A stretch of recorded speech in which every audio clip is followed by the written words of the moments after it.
Have you ever been polarized over sexual issues? Well, I'm going to unpack that for you today. But first, welcome to my YouTube channel.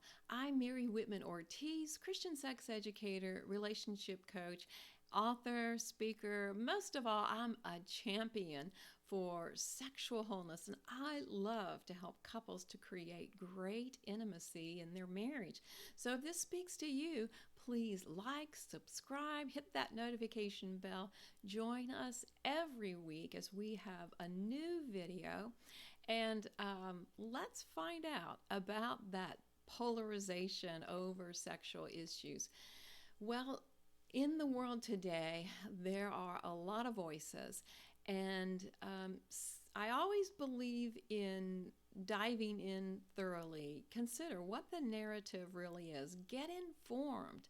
But in the process, there might be some things that are just really causing you to shut down, really causing you to push back, make those walls. And we have to find out, is this a good wall? Is this not a good wall? I believe there are healthy boundaries that are to be had, but let's find out, how does that impact sexual brokenness in our culture? Your beliefs, they determine your actions, and your actions determine your entire life.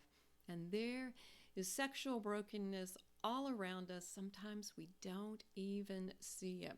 So in our culture, what are some of the ways that sexual brokenness shows up? There is the hookup attitude towards sex. We see this in media, all the sitcoms. Couple goes on a date, they have sex, and then they figure out what's going to happen in their relationship. And that totally puts an emphasis on sex as a benchmark, and it shortchanges the couple. There's no way you can know the whole person and be ready to really experience that kind of deep intimacy so quickly and have it be valuable and significant and helpful in the long run. And I see this, of course, in the dating situation, but a lot of times it carries over into marriage because couples never learn sex is more than just a physical activity. And so if you're still functioning out of that same mindset from earlier days, then there'll be some consequences for that. What are some other cultural issues that show us sexual brokenness? Well, there's so much confusion over gender identity right now. And it's interesting, if you go back and watch TV shows or movies from 5, 10, 15 years ago, you can pick up on the subtle shifts. So what was pushing the envelope back then compared to 2023? What is pushing the envelope right now? And we have reproductive rights that are causing a huge point of division.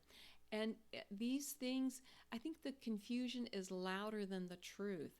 And the confusion is leading us away from a place of wholeness. So I just prompt you to seek God and find out what's the truth. What does sexual wholeness really look like? And then as a relationship coach, I talk to so many clients that are struggling with their sex life.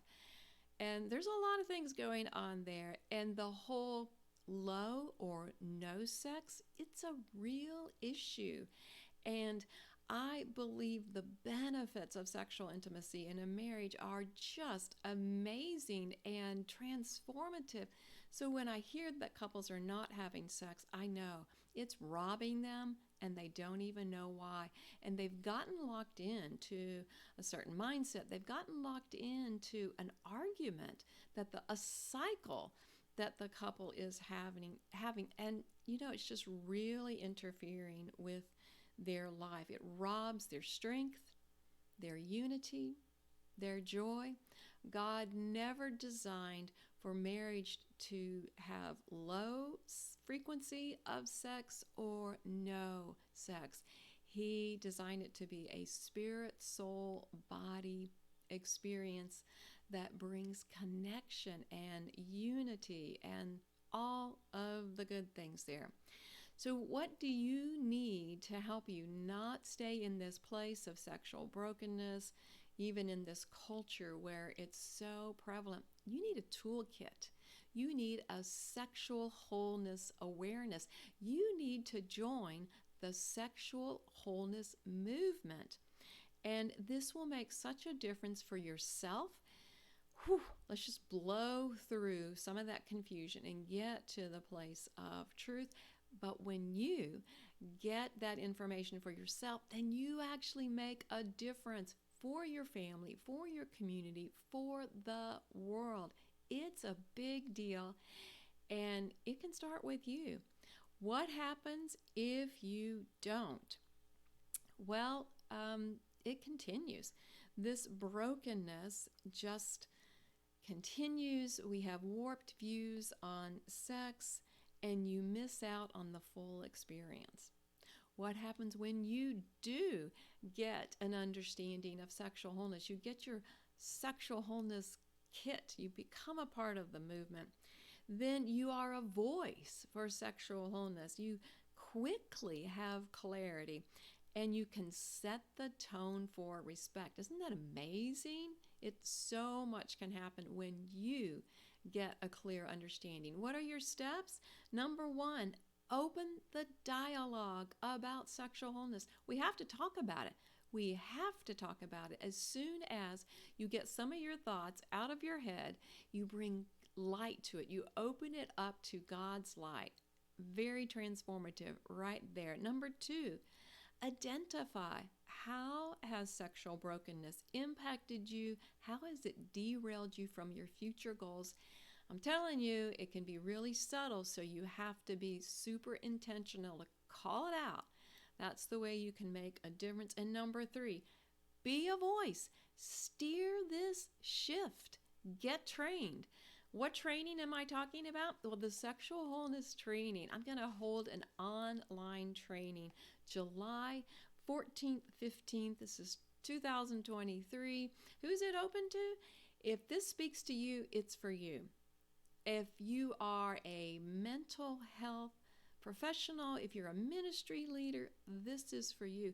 If you're a director of a nonprofit and you have people that fall into this category where sexual brokenness has robbed them of a full life, it's for you. And all the details are going to be in the links below. I can't wait to see you. I know it is going to make a huge difference, because when you get healed, when you get whole, you can bring that. God can use you to bring wholeness to the world. So, sexual wholeness starts with you.